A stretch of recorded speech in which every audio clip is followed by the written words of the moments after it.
45 से 50 डिग्री का टेम्परेचर होगा, उसमें शिक्षा मित्र के परिवार नहीं है, उनके बच्चे नहीं है, तो उनके शरीर नहीं है, वो लोहे का तो है नहीं। शिक्षा मित्रों से जुड़ी सच्ची और प्रामाणिक खबरों के लिए अभी चैनल को सब्सक्राइब करें। दोस्तों नमस्कार, CNZ रिपोर्ट चैनल पर आपका बहुत बहुत स्वागत है। मैं पद्म सिंह यादव संभल से आपका अपने चैनल पर बहुत स्वागत अभिनंदन करता हूं। साथियों, महत्वपूर्ण अपडेट आप सभी शिक्षा मित्रों के लिए मैं लेकर आया हूं और आप सभी के प्यार और कमेंट जो मिलता है उससे मुझे मजबूर होकर आपको जानकारी पहुंचाने के लिए वीडियो बनाना पड़ता है। और मैं आपको बता दूं कि ये वीडियो हमारा अब आपको डेली ना मिलकर इस हफ्ते में एक वीडियो तो अवश्य मिला करेगा। पूरे हफ्ते में जितनी भी आपको जानकारी होगी, जो भी अपडेट होगी, या तो संडे को या छुट्टी के दिन आपको ज़रूर मिलेगा। तो आज के वीडियो में मैं आपको बताने वाला हूं कि सुप्रीम कोर्ट में जो डेट मिलने वाली थी शिक्षा मित्रों केस की, उसमें डिले क्यों हुआ है और कब तक डेट मिल जाएगी, उसका भी अपडेट आ गया है, वो भी बताने वाला हूं। और जब से 1 तारीख से यानी 2 दिन पहले, अभी 1 मई को जब जितेंद्र भारती केस उसमें हाई कोर्ट इलाहाबाद में लगा था और वहां सुनवाई का नंबर नहीं आया, सरकार ने एफिडेविट लगाया। उस एफिडेविट लगाने के बाद क्या उसमें लिखा और शिक्षा मित्रों में एक मायूसी आ गई, उसको मैं हिंदी में सब ट्रांसलेट, मेरे पास कॉपी है, मैं आपको बताने वाला हूं। उससे भी शिक्षा मित्रों को एक प्लस पॉइंट है, नकारात्मक होने की ज़रूरत नहीं है, विस्तार से बताने वाला हूं। ज़्यादा लंबा नहीं, केवल 10 मिनट का वीडियो होगा, तो आप 10 मिनट तक अंत तक बने रहें। और जो सोशल मीडिया पर तमाम चर्चा चल रही है, आप देख रहे, जितेंद्र शाही के द्वारा उनके भाई के लेटर पैड पर एक पत्र लिखा गया और पत्र लिखा, उसके बाद किसी पार्टी विशेष का बताया गया, उसको लेकर सोशल मीडिया पे ऑडियो तमाम पोस्टें घूम रही हैं। उसको लेकर मैं ज़्यादा नहीं कहूँगा, लेकिन 1 मिनट उस पर भी बात करूँगा, क्योंकि वो पत्र जो है जारी हुआ और उस पर कार्रवाई कंचन वर्मा जी के द्वारा 1 मई को, जो कंचन वर्मा महानिदेशक हैं बेसिक शिक्षा की, उनके पास पहुंचा लेटर और उससे कार्रवाई आगे भी बढ़ी है, उस पर भी बात करने वाला हूं। तो चलिए हम बात करते हैं। सबसे पहले हम आपको बता दें कि जो 1 तारीख को जो सुनवाई लगी थी इलाहाबाद हाई कोर्ट में, आप इससे परिचित हैं। ये विवेकानंद जितेंद्र भारती वाला जो केस बनारस से है और जो इलाहाबाद हाई कोर्ट में, इसमें जो याचिका 2023 की पड़ी हुई है और इसमें 2024 में यानी 12 जनवरी 2024 को सरकार के खिलाफ एक अवमानना याचिका के लिए कोर्ट कंटेम हुआ था जितेंद्र भारती केस में। उसमें सरकार से कहा गया था कि कमेटी गठित करके जल्द शिक्षा मित्रों का एक वित्तीय इंडेक्स के अनुसार उनको मानदेय वृद्धि किया जाए। तो 2024 यानी 12 जनवरी को ये आदेश पारित हुआ था और 12 जनवरी 24 के बाद 1 साल बीत गया और 1.5 साल होने वाला है, लेकिन सरकार अभी भी टालम टूल करती चली जा रही है। इसकी जनवरी 2025 में भी सुनवाई हुई थी, सरकार ने 3 महीने का समय मांग लिया था। फिर 17 मार्च 2025 को सुनवाई हुई थी और उसमें जो सरकारी अधिवक्ता हैं उन्होंने समय मांगा था 1 महीने का। तो 1 महीने का हमें और समय दिया जाए। तो 1 महीना समय लेने के बाद इसकी डेट 1 मई 2025 लगी थी और 1 मई 2025 को सुनवाई होने वाली थी। कोर्ट में सरकार की तरफ से जो शपथ पत्र दाखिल किया गया है, क्योंकि इसमें जो पार्टी बनी थी, सरकार के जो सचिव हैं, बेसिक शिक्षा के सचिव MK सुंदरम साहब, उनके खिलाफ और 3 अन्य के खिलाफ इसमें अवमानना याचिका दाखिल हुई। तो इसमें सरकार ने 30 अप्रैल को ही अपना काउंटर दाखिल कर दिया, एफिडेविट बना के दाखिल कर दिया। और एफिडेविट में क्या लिखा मैं आपको पढ़ के बता रहा हूँ।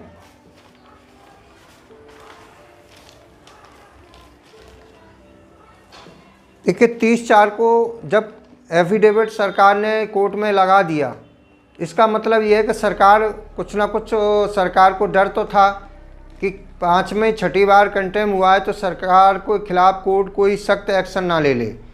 इसलिए कोर्ट में एम के सुंदरम प्रमुख सचिव बेसिक शिक्षा वर्तमान अन्य संलग्न हल्फनामे में बताए गए तथ्यों के और परिस्थितियों को मद्देनजर रखते हुए न्याय के हित में आवश्यक है कि माननीय न्यायालय द्वारा 4 सप्ताह का अतिरिक्त समय प्रदान करने की कृपा करें तथा माननीय न्यायालय के रजिस्ट्री कार्यालय को संलग्न हल्फनामे को मामले के रिकॉर्ड में रखना आवश्यक है।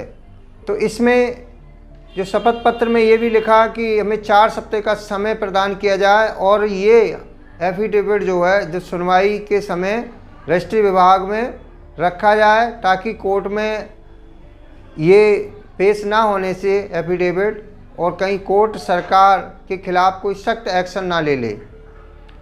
तो ये सरकार के द्वारा एफिडेविट लगाया गया है। इससे शिक्षा मित्रों के लिए ज़्यादा परेशान होने की ज़रूरत नहीं है। इसमें नीचे पेज नंबर 2 पर पेज नंबर 3 पर सभी तारीखों का हवाला भी दिया है कि 17 मार्च को क्या हुआ था, क्या सुनवाई हुई थी, क्या ऑर्डर आया था, वो भी लिखा है इसमें। और जो जनवरी में सुनवाई हुई थी उसका भी हवाला दिया गया है। तो ये लगभग 7 पेज का एफिडेविट है।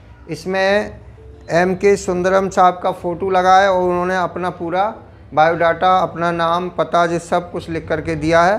तो इस तारीख ये आपका जो केस लगा था तो कोर्ट नंबर 10 में लगा था और कोर्ट नंबर 10 में गलत कोर्ट में लगने के कारण जब दूसरी कोर्ट में इसे भेजा गया तो इस केस का जो नंबर था 119 के बजाय 256 नंबर पर लगा और 256 नंबर सुनवाई के समय नहीं आ सका। 236 तक सुनवाई हुई, उसके बाद कोर्ट उठ गई और केस आपका नहीं सुना जा सका। तो इसमें बहुत सारे शिक्षा मित्र ग्रुपों में कमेंट कर रहे हैं, हम भी देखते रहते हैं। तमाम साथियों ने कहा कि सब मिली भगत है, सरकार के दबाव में है, ये कोर्ट ऐसा हुआ वैसा हुआ, सरकार के दबाव में कोर्ट चलती है। देखिए ऐसा नहीं है। अगर सरकार के दबाव में होती तो सरकार डर नहीं होता सरकार को, तो शपथ पत्र पहले 1 दिन पहले कैसे लगा देती। दूसरी बात कोर्ट की कमी है, ये तो खैर कोर्ट में कहीं ना कहीं कमी हुई जो का दूसरे कोर्ट में लग गया आपका मुकदमा। आपकी किस्मत में कमी है, आपके भाग्य साथ नहीं दे रहा है। पता ना कितना समय शिक्षा मित्रों को और सरकार पीड़ित करेगी, भगवान कब शिक्षा मित्रों के साथ न्याय करेगा।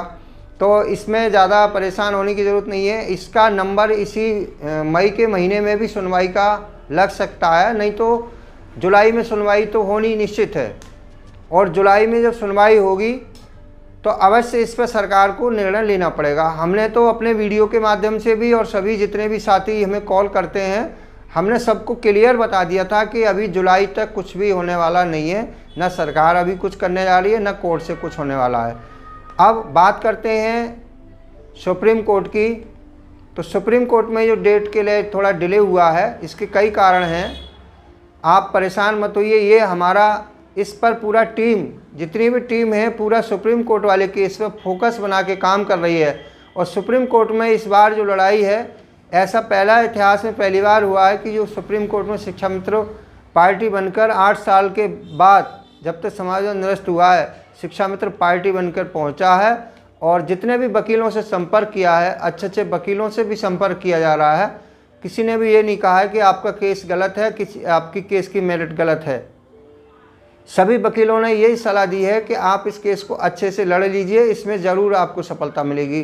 तो हमारी जो टीम है, इस केस में जो केस लड़ने वाली टीम है, धर्मेंद्र कुमार एंड अदर जो टीम है, इसमें जितने भी टीम के एक्टिव सदस्य हैं, सभी लोग मिलकर के प्रयास कर रहे हैं। और इस बार 1 तारीख में हो सकता है कुछ हल्का वकील हो जाए, लेकिन बात चल रही है बहुत जल्दी वकीलों के नाम भी सामने आ जाएंगे।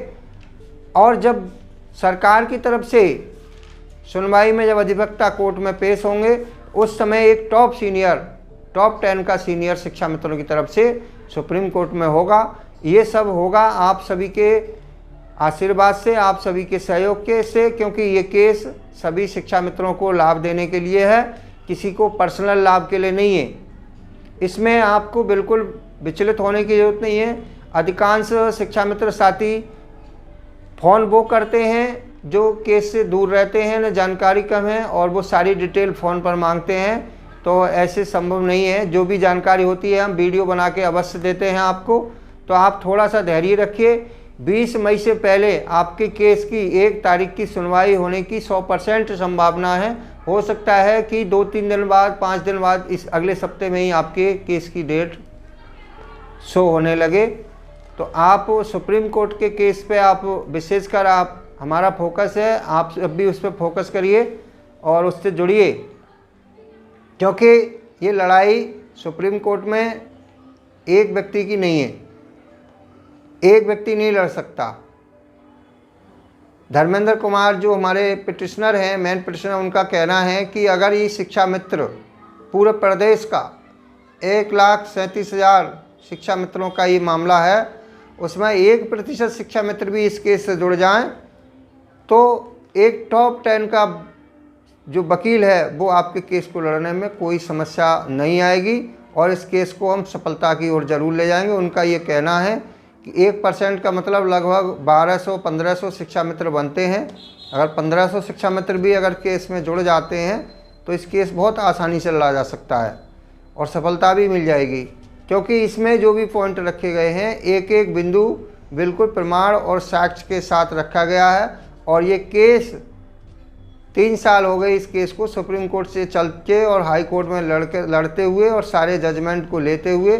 जैसे जैसे कोर्ट कहता जा रहा है वैसे वैसे इसमें सारी चीज़ें करते जा रहे हैं और शिक्षा मित्र आज सुप्रीम कोर्ट में पहुंच गया है। इसमें पूरा फोकस है, पूरी तैयारी चल रही है। आप लोग इसमें निश्चिंत रहिए और जो एक्टिव हैं, जो शिक्षा मित्र सक्षम हैं, जो इतने सक्षम हैं कि अपने घर में उनको खाने पाने की, कोई बच्चों को पालन पोषण में, बच्चों की पढ़ाई लिखाई में कोई परिस्थिति या परेशानी नहीं है, सक्षम है, तो वो लोग इस केस से जुड़ें। जिनका आर्थिक स्थिति बहुत ज़्यादा ख़राब है, घर परिवार चलाने में मुश्किल हो रही है, ऐसे साथी इस केस से दूर रहें, क्योंकि वो उनको सूचना मिलती रहेगी और उनको लाभ उनको भी मिलेगा।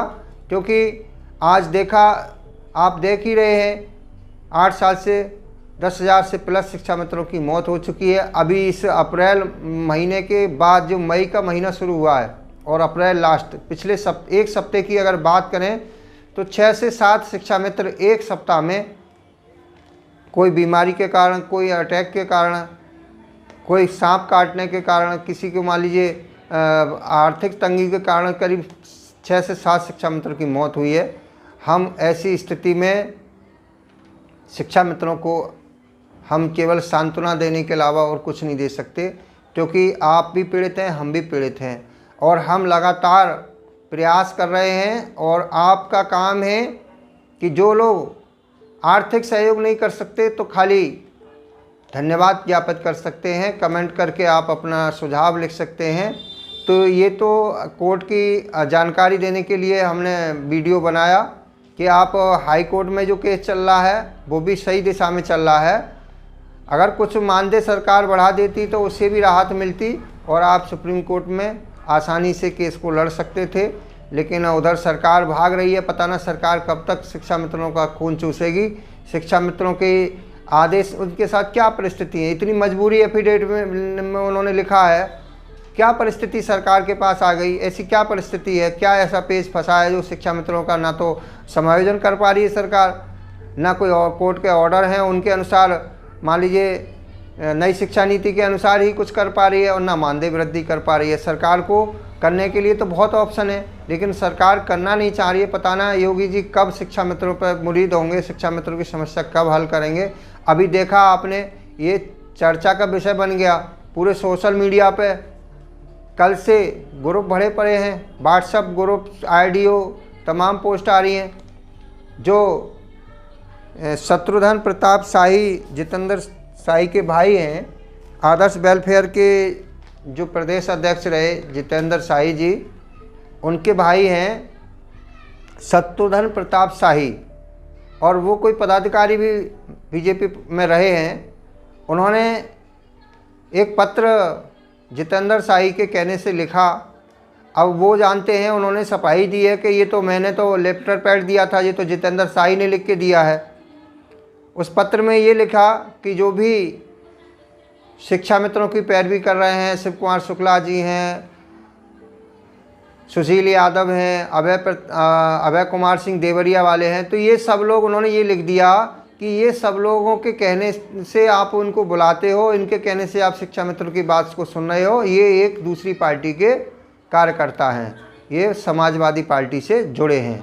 जबकि उनको ऐसा किसी ने भी लिखा, चाहे शाही जी ने लिखा, चाहे उनके भाई ने लिखा, ऐसा नहीं लिखना चाहिए, क्योंकि शिक्षा मित्र आज किसी भी पार्टी विशेष का नहीं है, क्योंकि एक संविदा कर्मी है, एक कर्मचारी है, और कर्मचारी उस किसी भी सरकार विशेष का नहीं होता है। जो वर्तमान में सरकार होती है उसी का होता है, उसी के कहने से काम करता है, उसी से मांगता है, उसी से अपनी समस्याओं को रखता है, भले वो दे या ना दे। समस्या रखने का काम वर्तमान सरकार से होता है। किसी सरकार से ज़्यादा लाभ मिलता है तो थोड़ा झुकाव ज़्यादा होता है, किसी से कम। अगर योगी जी हमारे शिक्षा मित्रों की समस्या हल कर दें तो शिक्षा मित्र योगी जी का गुणगान करेंगे, योगी जी की पक्ष में दिखेंगे, तो योगी जी क्यों ना शिक्षा मित्रों की समस्या हल करें और देखें फिर शिक्षा मित्र किस पार्टी के हैं, किसी पार्टी विशेष के नहीं हैं। ये सोचना किसी का भी गलत है। अब ये लेटर जब 20 अप्रैल को लिखा गया था, उसके बाद ये लेटर 1 मई को महानिदेशक स्कूल शिक्षा कंचन वर्मा जी के पास पहुंच गया है। ये लेटर हमारे पास भी है और उन्होंने इस पर कहा है कि इस लेटर को पढ़ करके उन्होंने अग्रिम कार्रवाई के लिए भेज दिया है। उन्होंने 1 मई को निर्देशालय के लिए इसको भेज दिया और कहा कि जो भी समस्याएं शिक्षा मित्रों की उसमें लिखी हैं उस पर कार्रवाई करते हुए और पोर्टल पर अपलोड किया जाए। ये कार्रवाई के लिए कंचन वर्मा जी ने लेटर बनाकर इसको आगे भी बढ़ा दिया है। अब देखना ये है कि ये भी लेटर में क्या जवाब आएगा या ये भी गोलमोल हो जाएगा। अभी तक तो कुछ शिक्षा मित्रों को मानदेय वृद्धि का कोई भी जवाब सरकार की तरफ से क्लियर नहीं है। हाँ, लेकिन इतना ज़रूर है कि सरकार जो छुट्टियों में मूल विद्यालय का आदेश महिलाओं को जो हुआ है उसका पालन करने जा रही है। उसके बाद अगर वो पालन छुट्टियों में हुआ और अभी समर कैंप में भी शिक्षा मित्रों की ड्यूटी लगाई जा रही है, ये अनुपालन होने के बाद आयुष्मान कार्ड की सेवा सरकार ने दी है, लेकिन इससे भला शिक्षा मित्रों का होने वाला नहीं है। इससे तो 10% शिक्षा मित्रों को ही लाभ मिलेगा। शिक्षा मित्रों का भला तो जब होगा जब सरकार उनका मानदेय वृद्धि कम से कम 25 से 30 हज़ार रुपये करे, ताकि वो परिवार को सही से चला सकें। मानदेय वृद्धि करे या फिर उनका नीतिगत समायोजन करे। देखिए, नीतिगत समायोजन सरकार भले 6 महीना बाद कर दे, लेकिन अभी सरकार को उसकी घोषणा कर देनी चाहिए। नीतिगत समायोजन शिक्षा मित्रों का नई शिक्षा नीति के अनुसार उसमें राइट बनता है कि उसमें वेतनमान निर्धारित होगा, मानदेय शब्द हटना चाहिए। मैं मानदेय बढ़ने के पक्ष में कभी नहीं रहा हूँ, लेकिन अभी भी मुझे विश्वास नहीं कि मानदेय सरकार बढ़ाएगी। मुझे इतना यकीन है कि शिक्षा मित्रों एक दिन सहायक अध्यापक अवश्य बनेंगे, भले चाहे सुप्रीम कोर्ट के आदेश आने के बाद बने या सरकार नई शिक्षा नीति जिस दिन पूर्ण रूप से फॉलो करेगी। हो सकता है जुलाई में नई शिक्षा नीति को बनाए हुए 5 वर्ष पूरे हो रहे हैं, तो सरकार नई शिक्षा नीति पर कुछ पहल शुरू करे और नई शिक्षा नीति की पहल करने के बाद समायोजन करने में सरकार को 5 से 6 महीने का भी समय लग सकता है। तो आज इस वीडियो में साथियों मैं इतना ही कहूँगा कि आपका प्यार, आपका जो हमारे लिए सम्मान मिलता है आपकी तरफ से, उसके लिए हम आपके आभारी हैं। और हम आपको डेली वीडियो नहीं देते हैं, हफ्ते में 1 वीडियो देते हैं, तो हमारा वीडियो आप ध्यान से सुना करें और पूरा सुनने के बाद वीडियो को लाइक ज़रूर कर दिया करें, क्योंकि वीडियो लाइक करने में आपका कुछ नहीं जाएगा। अगर आप पहले से जुड़े हैं, चैनल सब्सक्राइब है तो कोई दिक्कत नहीं है। और चैनल पर वीडियो अगर आपको हमारी जानकारी अच्छी लगती है तो अपने अपने जनपद के ग्रुप में शेयर भी कर दिया करें और अपना नाम लिख के, अपना ज़िला लिख के कमेंट भी लिख दिया करें, ताकि आप जान जाएं कि हाँ, हमारे भाई, हमारे साथी लखीमपुर से लेके सीतापुर, लखनऊ, हरदोई, गाजीपुर, कुशीनगर, मुजफ्फरनगर, सहारनपुर, मेरठ, तमाम ज़िलों से कमेंट आते हैं। हमारे बगल में से भी हापुड़ है, गाज़ियाबाद है, मेरठ है, मुरादाबाद है, अलीगढ़ है, बदायूं है। तमाम साथी हमें प्यार से, सम्मान के साथ कमेंट में लिखते हैं, जानकारी लेते, तो हम उनका बहुत बहुत आभार व्यक्त करते हैं। साथियों, अब बीच में अगर अपडेट हमारी डेट की आती है तो आपको ज़रूर वीडियो के माध्यम से देंगे, और नई हर सप्ताह में एक वीडियो आपको ज़रूर देते रहेंगे। इसी के साथ इस वीडियो को यहीं समाप्त करते हैं। आप सभी को बहुत बहुत धन्यवाद। नमस्कार।